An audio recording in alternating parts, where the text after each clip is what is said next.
Welcome to our weekly discussion of all things current in California politics. I'm Walt Gray. This week we're joined by Emily Hoeven, a political expert for Calmatters.org. Emily's been such a difficult week with a shooting in downtown Sacramento. Will there be any legislative change, bipartisan-wise, coming out of the Capitol because of this?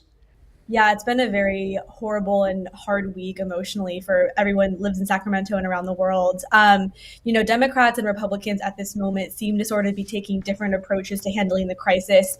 This week, Democrats advanced a bill that would actually model the Texas abortion ban and allow private citizens to sue manufacturers of ghost guns and assault rifles and other weapons, and collect $10,000 per weapon. And then Republicans are taking a bit of a different tack where they are saying, okay, California needs to stop, allowing for the early release of prisoners that was happening during COVID. We need to have higher sentencing enhancements for felons in possessions of firearms, and just make sure that those people are not out on the street. So I think from the Democratic side, it's, to sum it up, they're kind of focusing more on the guns. And then on the Republican side, it's focusing more on the people that are using the guns.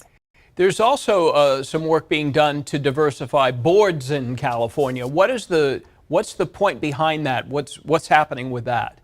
California passed a law that basically mandates publicly held companies with headquarters in California to have at least one person on their board of directors who identifies as a member of the LGBTQ community or is, Black, Asian, American, Latino, or a Native American or other underrepresented groups. And actually, a Superior Court judge just recently ruled that law was unconstitutional. And he didn't really say why, but basically this is going to put a lot of pressure on California because there's another law that we had that required those same companies to have at least one woman on their board of directors. And so, there are groups arguing that this violates equal protection clause of the Constitution and, gives preferential treatment to certain genders or races or, sexualities. And so, with that kind of up in the air, I think it's going to be an ongoing legal battle for both laws.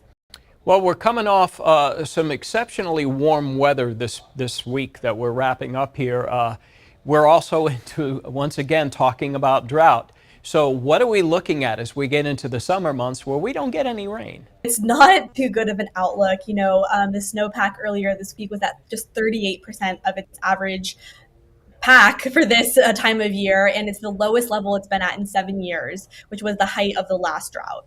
And it's unfortunate because the State Water Resources Control Board said this week that Californians in February conserved just 0.5% of water compared to the same year in 2020. And so overall, that amounts to about 5.8% savings from the past year or so, and that's well below what Newsom wanted Californians to conserve 15%. And so I think that we're going to be heading into, a pretty dire situation and potentially going to ramp up pressure on the governor to institute mandatory conservation measures beyond what he's already done. Emily, thank you. Calmatters, a nonpartisan news organization explaining California policies and politics. Find their work at calmatters.org. You can also sign up for Emily's newsletter there.